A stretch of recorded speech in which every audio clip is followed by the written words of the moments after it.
Oh, I really hope this makes sense. Okay. Hey guys, what's up? It's Lucy. The main thing that happened in the past 2 days that really made me want to film this video was I had a conversation with my best friend yesterday on the phone, and it lasted over an hour, like an hour and 20 minutes or something. And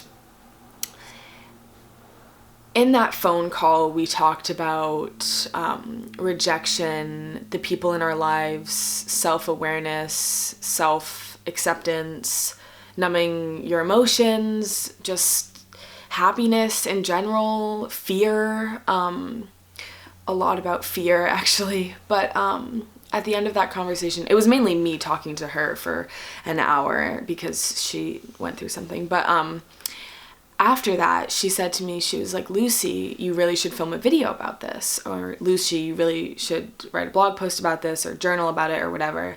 And I was like, yeah, like maybe, but the reason I didn't want to was because everything I was telling her was very specific and in tune to her situation. And then I realized, like, it really wasn't. And a lot of the things I was saying can apply to other people. And like, even when I film my anxiety videos, I don't think those will help people a lot of the time, or people will be able to relate to them, but they do, which makes me really happy. So I realized that like this probably will help someone, and if it does help one person, then it's worth it, as I've said before. But a lot of my ideas on this topic of numbing your emotions and self-awareness came from podcasts from the Messy Heads, which is like my favorite company ever. They're a magazine and a blog, and they're amazing. They do amazing work. So you should definitely check them out. But one of the main things I was telling her was that she needs to lean into the painful emotions and ride them out.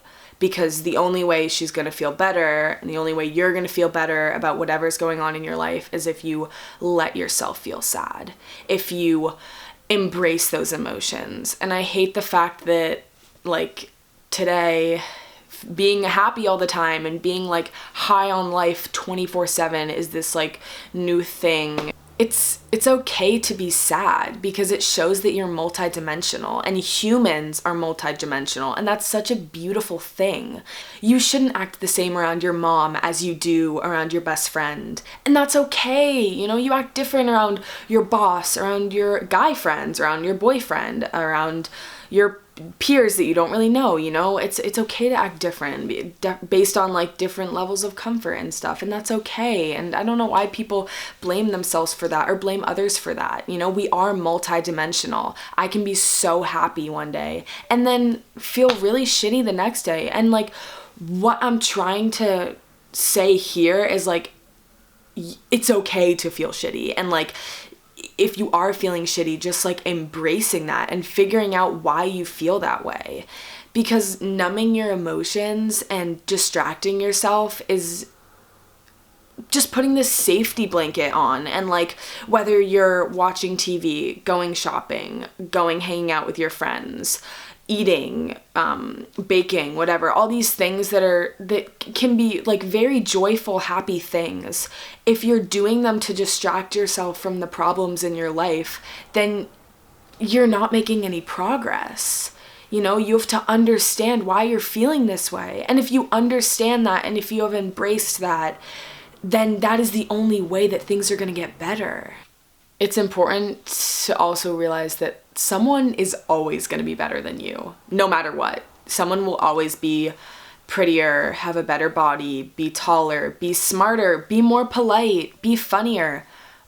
But that's okay, and that shouldn't discourage you. You shouldn't sit there and be like, oh yeah, I shouldn't try to like be the best because someone will always be better than me. No, you are the best version of yourself right now. You won't be like good enough after you've passed that math test, after you've got your grades up, after you've lost those 5 pounds, after you've like gotten to the school of your dreams. That's not when you'll be good enough. You are good enough right now. You are the best version of yourself, but you can always get better. And that's not something that I want anyone to get overwhelmed with, but like, realizing that there are steps you can take in your life to make you feel better, to make you happier. You know, I was telling on the phone to my best friend yesterday, I was saying, like, write down the things that make you happy. If going for a run makes you happy, make that your priority. If writing blog posts makes you happy, if like whatever, baking makes you happy, like make it part of your daily routine to do one of those things every day that makes you happy, you know? And like, I don't know, just realizing like who you are and like being aware of like what you like. One of the things that one of the Messy Head editors was talking about in the podcast was just changing what you consume. And with social media, it's just changing who you follow and going through your feed and clicking on people's accounts and realizing how you feel when you see their account. Are you just following them because of their like beautiful body or because they have pretty clothes, or you aspire to be like them? But like, why are you aspiring to be like them? Does it genuinely make you happy seeing their account? Because I know when I follow like certain models, it kind of makes me feel really shitty when I follow their accounts, so I just unfollow them. And also people in my town who I look at their accounts and I'm just like, I don't really know you, it doesn't really make me feel like good to be following you. Then like the only reason I was following them was because of a good feed or something. Like I just don't really see a point in that anymore. So I went through my Instagram and I just like purged, unfollowed like hundreds of people, and it made me feel a lot better because then I saw my feed was tailored to what I wanted to get out of Instagram, and I follow people that inspire me and motivate me and are well-rounded people. And that's also something to take into account when you are finding yourself or just being more self-aware in everything you do. Because it is true that media can sometimes convince us that we're not good enough, and that's so toxic.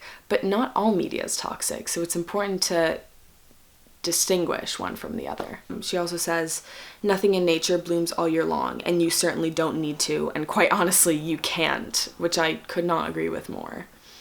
And just be compassionate for others, be compassionate for yourself, you know? The only way you'll be able to feel better about whatever is going on in your life is if you let yourself be sad, and it's okay to let yourself be sad. And for some reason, allowing myself to be vulnerable is how I grow, and I think that's a good thing, is feeling vulnerable. And I think that one thing that my friend who I was talking to yesterday,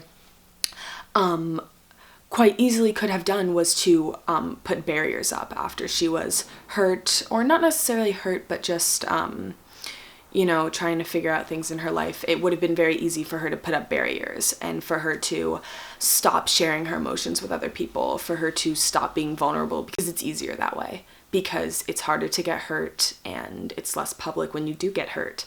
But at the end of the day, like, is really hiding all your emotions and everything you feel allowing you to live your best life? Because for me personally, it's not.